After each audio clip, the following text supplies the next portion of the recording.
Today's pronunciation lesson is contrasting the sounds d and r. First, I will use each sound in a word.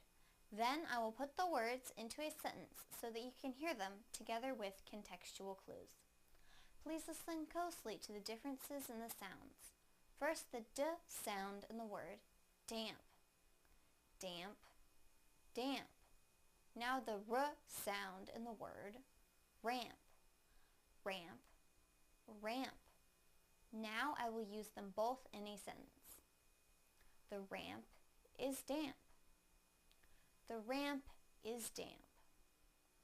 The ramp is damp.